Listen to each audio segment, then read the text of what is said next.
Welcome to आदिश जुली में आपका स्वागत है। फ्रेंड्स, कैसे हैं आप सब? मैं बता सकती हूँ कि मैं कैसी हूँ। परसों रात से यहाँ पे बहुत बारिश हुई है और कल पूरे दिन बारिश हुई है, रात को भी बारिश हुई है। आज जाके बारिश कहीं ना कहीं कम हुई है, लेकिन सुबह उठ के देखी पूरा मेरे घर के नीचे पानी जम चुका है। मैं तो ऐसा फील कर रही हूँ कि मैं वेनिस पहुँच गई। इंडिया में होते हुए भी वेनिस का एक्सपीरियंस लेते हुए आज आपकी यादी आपके द्वार। आज मैं एक छोटी सी कहानी के साथ आई हूँ और वो कहानी कुछ प्यार के ऊपर बेस्ड है, बट ये प्यार थोड़ा हटके है। आज के प्यार को हम बहुतों ने एक्सपीरियंस किया होगा, बट कोई इतना मतलब डीपली इस प्यार को सोचा नहीं। आज का प्यार थोड़ा हटके है, तो चलिए ज़्यादा देर ना करते हुए इस कहानी को श्री गणेश करके आपके सामने मैं प्रकट करती हूँ। आज जिसकी कहानी मैं बोलूँगी वो एक लड़की है। उसका नाम सुहानी है। माँ बाप साइंटिस्ट थे और साइंटिस्ट माँ बाप की इकलौती लड़की थी, इकलौती सुपुत्री थी सुहानी। बहुत ही भोली भाली सी लड़की थी। ज़्यादा बातचीत करने वाली लड़की नहीं थी, चुपचाप रहने वाली लड़की थी। सुंदरता उसका सादगी में छलकता था। बिल्कुल ना सजना ना संवरना, एकदम सिंपल रहना, यही उसका प्लस पॉइंट था। और इसी वजह से वो खुद को खुद में स्पेशल बनाती थी। धीरे धीरे बात करना, सबको रिस्पेक्ट देना, सबके साथ प्यार से मिलना उसका काम था। कोई अगर उसको ऊंची आवाज़ में कुछ सुना के भी चला जाए तो उसको अगर बुरा भी लगे तो वो कुछ बोलती नहीं थी, बट प्रोटेस्ट करती थी अपने तरीके से, प्यार से। इस तरह से उसको मैं डिफाइन कर सकती हूँ। एकदम भोली भाली सी, शांत स्वभाव की एक सुंदर लड़की। उसकी सादगी उसको डिग्निफाई करती थी। उसका सिंपल होना उसको डिग्निफाई करता था। तो चलिए, अब उसकी सुंदरता के ऊपर बातें तो बहुत हो गई। आप लोग भी सोचते होंगे कि अरे यार, सिर्फ लड़कियों की सुंदरता, लड़कियां क्या है, लड़कियां क्या नहीं है, यही बातचीत होते रहती है। खैर, आज सिर्फ इस लड़की की ही बात होगी। 14 साल की उम्र में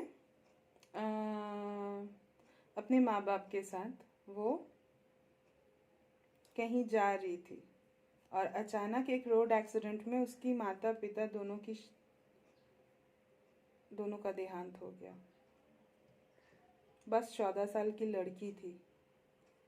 घर में दादा दादी और एक बुआ के सिवा और कोई नहीं था। माँ बाप के साथ ही रहती थी लड़की। बहुत पढ़ाई में भी बहुत अच्छी थी, इसीलिए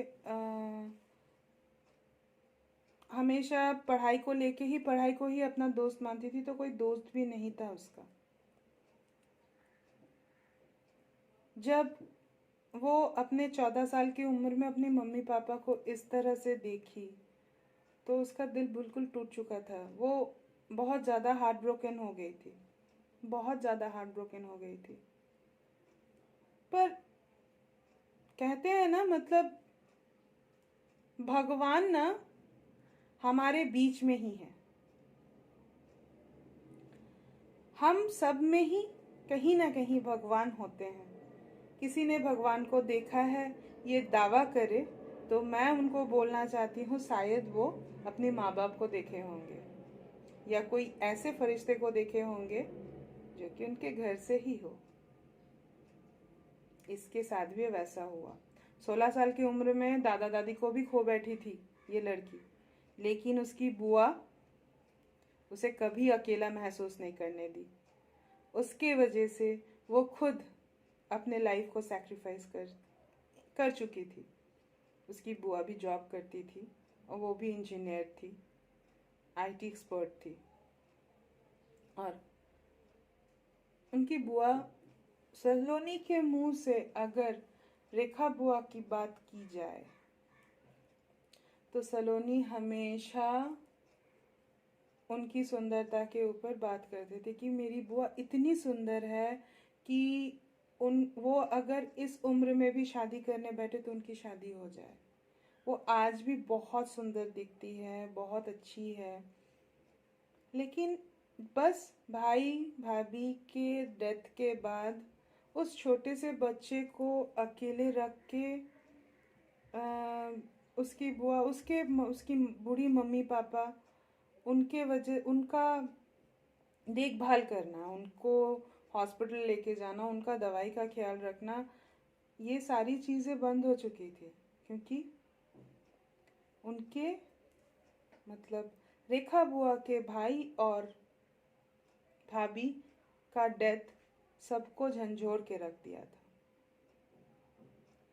और साथ में सलोनी का उस बचपना या फिर बचपन से यौवन के तरफ मुड़ जाना उनको और चिंता में डाल दिए थे। इसीलिए उन्होंने सोचा कि अगर मैं शादी ना करूं तो शायद जितना भी प्रॉब्लम है वो सॉल्व हो जाएगा। उनका सैक्रिफाइस आज उस फैमिली को बहुत ज़्यादा सपोर्ट करती है। सलोनी को रेखा बुआ से बहुत प्यार है और वो दोनों बिल्कुल दोस्त के जैसे रहती है। उन्होंने कभी शादी का सोचा नहीं क्योंकि सलोनी अकेली पड़ जाती। 16 साल जब सलोनी का 16 साल हुआ था तब तक वो अपने दादा और दादी को भी भूल चुकी थी। उनकी दुनिया तो बस रेखा बुआ में सिमटा हुआ था। और रेखा बुआ भी सलोनी को छोड़ के किसी और के बारे में नहीं सोचती थी, किसी और के बारे में नहीं सोचती थी। बहुत सारे बड़े बड़े घरों से रिश्ता आया था रेखा बुआ के लिए, लेकिन रेखा बुआ कभी भी हाँ नहीं कही। हमेशा ही वो बोलती थी कि मेरे साथ क्या कोई मेरी बच्ची को एक्सेप्ट करेगा? नहीं ना, उसको तकलीफ हो ये तो मैं बर्दाश्त ही नहीं कर पाऊंगी, इसीलिए मैं अकेली ही ठीक हूँ।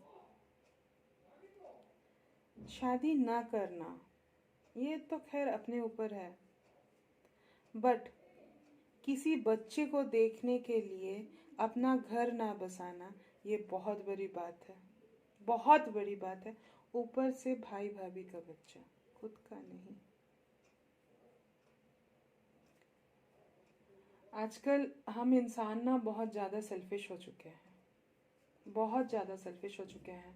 हम लोग सोचते हैं कि जो मेरा है बस उतने में ही रहो। मतलब अगर परिवार है तो मैं, मेरे हस्बैंड और मेरे बच्चे, उसके बाहर और कोई मतलब होना ही नहीं चाहिए।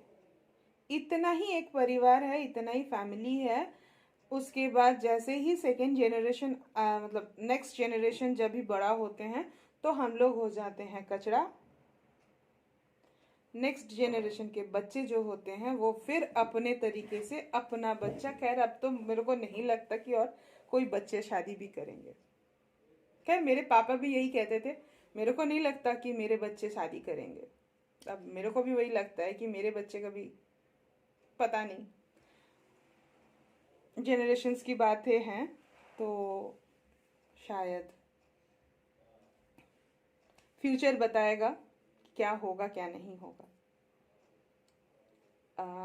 चलते हैं फिर रेखा बुआ की बातों पे। रेखा बुआ आईटी प्रोफेशनल थी, मैंने बताया। तो जो लोग आईटी में काम करते हैं उनका ना, आप देखे होंगे, उनका एक अलग सा एप्टीट्यूड होता है, एक अलग सा पर्सनालिटी होता है। जितने भी बुरे देखने वाले लड़के हो जाए वो हैंडसम दिखते हैं अगर वो आईटी प्रोफेशनल हैं तो। और जितनी भी लड़कियां हैं जो आ, बुरी भी दिखती है वो ब्यूटीफुल बन जाती है। तो इस तरह से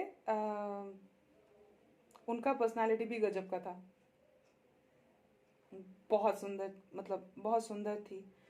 खैर मैंने कभी रेखा बुआ को देखा नहीं है, मैंने बस सुहानी के मुंह से ही सुना है। और सुहानी कभी थकती नहीं थी उसकी बुआ के बारे में बोलते बोलते। खैर इसका दो रीज़न है, एक तो से रेखा बुआ का सैक्रिफाइस, और दूसरा सुहानी का अकेलापन, क्योंकि उसके दोस्त नहीं हुआ करते थे। अच्छा, सुहानी अपना पढ़ाई लिटरेचर लेके करना चाहती थी। वो चाहती थी कि वो ऑथर बने, उसको बुक लिखना था। बहुत प्यारी प्यारी कहानियाँ वो वैसे भी लिखती थी, और ज़्यादातर ना वो फ्रीडम्स के ऊपर या पैट्रियोटिक कुछ लिखने की कोशिश करती थी, देशभक्ति या कोई लड़की, मतलब उसको इंस्पिरेशन अपनी बुआ से ही ये चीज़, सब चीज़ का आता था। तो कहीं ना कहीं सुहानी बहुत अच्छी राइटर बन चुकी थी अपने एरिया में, मतलब ऑथर बन चुकी थी। उसका वो नॉवल लिखना चालू की थी, तो उसके नॉवल से किसी को उसके ऊपर मतलब मिलने की चाह बढ़ी कि हाँ मुझे मिलना है उनसे, कौन है वो। तो इस तरह वो मिले, क्या कहते हैं, जो जो पढ़ती थी उसकी स्टोरीज, तो वो मिले, सब मिले एक साथ। मिलने के बाद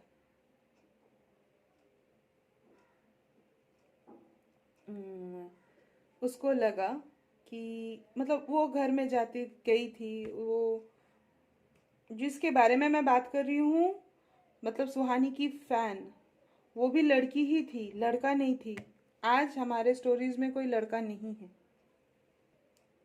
तो वो भी जो सुहानी उसके साथ मिली,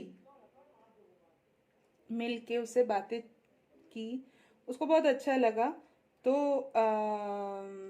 जब इनकी जो मिस फैन है वो उन सुहानी को अपने घर लंच या डिनर के लिए बुलाया था, बुलाई थी, सॉरी, लंच या डिनर के लिए बुलाई थी। तो वो सुहानी गई। वहाँ पे जाने के बाद वहाँ पे पूरा भरा पूरा परिवार था, और उनके घर में भी जो सुहानी की फ़ैन थी उनके एक चाचा थे, आ गया बॉय, वो भी शादी नहीं किए थे। और ये चीज़ सुहानी के दिमाग में स्टक करवाया कि मेरी बुआ, वो भी आईटी प्रोफेशनल थे, जो मिस फैन की जो चाचा थे। सुहानी के मन में स्टक करवाया कि मेरी बुआ अगर मेरे लिए इतना कर सकती है तो क्या मैं अपनी बुआ का शादी नहीं करवा सकती। तो उस टाइम था, वो जो टाइम था, उस वक्त एक भतीजी ने अपनी बुआ का शादी फिक्स किया और उनका शादी करवाया। करवाने के बाद मतलब कहानी थोड़ा सा हौच पौच हो चुका है, मुझे समझ में आ रहा है, आपको समझ नहीं आ रहा होगा, क्योंकि सच में एक तो वेदर कंडीशन का पहले ही मैं बताई, और दूसरा एक लड़की की कहानी है, तो आपको तो मेन जो बात है, एक भतीजी ने उस वक्त अपने अडल्ट होने तक अपनी बुआ के पास रह के जितना कुछ लिया, जो भी कुछ लिया, वो एक झटके में वापस की, बुआ का शादी करवा के, बुआ का घर बसा के। तो ऐसा भी होता है प्यार। मतलब वो जब बोलती है ना सुहानी अपने रेखा बुआ के बारे में, वो एक बार भी मतलब थकती नहीं है। उसका ना बात करने का मतलब, आज अगर यहाँ पे कोई एक टॉपिक में वो बात कर रही है ना, तुरंत उस टॉपिक से एक और टॉपिक में उसको जाने में कोई दिक्कत नहीं होती है। चलते रहती है वो, चलते रहता है, चलते रहता है, चलते रहता है उसका। क्योंकि उसको लगता था कि 14 साल से लेके उसके 25 साल तक की उम्र जो वो काटी है, 10-11 साल उसके रेखा बुआ के साथ, वो उसको उसकी माँ पापा से भी ज़्यादा प्यार दी है। शायद उसके माँ पापा होते भी तो वो इतना प्यार नहीं दे पाते जितना प्यार रेखा बुआ ने सुहानी को दिया है। तो ऐसा प्यार बहुत कम देखने को मिलता है। कि मैंने आपको बताया ना, मतलब ननद भाभी में कभी प्यार नहीं होता, हमेशा झगड़ा होता ही है, नॉर्मली देखा जाता है। तो उस जगह पे उन वैसे अपना रिश्ता खराब ना करते हुए वो जो काम की है, इसके लिए सैल्यूट है। अगर आप चाहो तो मैं रेखा बुआ और राजेश चाचा जी, राजेश फूफा जी, अब तो फूफा बन चुके हैं, उनकी भी स्टोरीज़ को लेके आऊँगी। मैं बोलूँगी सुहानी से कि प्लीज़ आप उन दोनों की स्टोरीज़ को भी बताइए, ये थोड़ा इंटरेस्टिंग होगा। लेकिन उस स्टोरी को सुनने के लिए आपको मेरे चैनल को सब्सक्राइब करना होगा। अगर सब्सक्राइब नहीं करोगे, थोड़ा सा आज की कहानी के बारे में भी लिख देना। अगर आज की कहानी आपको अच्छी लगी होगी, मे बी आज की कहानी बहुतों को अच्छी नहीं लगी होगी, तो अगर नहीं लगेगी तो प्लीज़ अनलाइक बटन भी, मतलब जो डिसलाइक बटन है उसको दबा देना। सब्सक्राइब करना मेरे चैनल को, अच्छा लगे तो लाइक करना, और अगर डिसलाइक करते हो तो प्लीज़ कमेंट में बताना क्यों डिसलाइक किए हो। ऐसे ही करके मत चले जाना, दुश्मनी मेरे से नहीं, स्टोरी पे निकालोगे आप। मुझसे बात करना हो, मुझसे दोस्ती करना हो, तो इंस्टाग्राम हैंडल लिंक मैं अपने डिस्क्रिप्शन बॉक्स में दे के रखती हूँ। अगर आपके पास भी बहुत सुंदर सुंदर स्टोरीज़ है ना, तो आप मुझे बोल सकते हो। आपकी कहानियों को अगर आप अपने तक मतलब रखना चाहते हो, मतलब आप नहीं चाहते हो कि इस कहानी को आप बेचो, मतलब आपके नाम पे ये हो, तो मैं कैरेक्टर्स के नाम भी चेंज कर देती हूँ। आप आराम से मुझे स्टोरीज़ दे सकते हो। और दूसरी बात यह है कि कोई ऐसा इंसान अगर है जो खुद को इन्फीरियर सोचता है, तो प्लीज़ मुझसे आके मिलो, प्लीज़ मुझसे आके मिलो। मुझे इंस्टा पे फॉलो करो, और फॉलो करके प्लीज़ डीएम करना, ताकि मुझे पता चले कि आप हो। आपके लिए मैं ज़रूर आपसे बात करूँगी और आपके ऊपर स्टोरीज़ भी बनाऊँगी। प्लीज़ आप कोई भी खुद को डिप्रेशन में मत गिराओ। मैं बहुत ज़्यादा डिप्रेस थी कुछ दिन पहले, कुछ सालों पहले, दिन नहीं, लेकिन आज मैं ठीक हूँ। तो मैं अपना डिप्रेशन कैसे दूर की हूँ, वो एक्सपीरियंस के साथ मैं आपकी डिप्रेशंस को भी निकालने की कोशिश करूँगी। Thank you, bye bye. बहुत बातें हो गई, आज के लिए इतना ही। फिर मिलूँगी, फिर बातें करूँगी, फिर आपकी स्टोरीज़ को लेके आऊँगी। प्लीज़ रहिएगा साथ में। नेक्स्ट स्टोरी एक हेट स्टोरी है।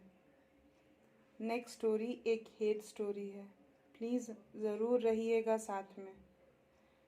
मैं इतने दिन तक लव स्टोरी सुनाती थी, आज मैं इसके बाद जो सुनाऊंगी वो हेट स्टोरी सुनाऊंगी। तो please stay tune, next video के लिए वेट कीजिएगा। Bye bye.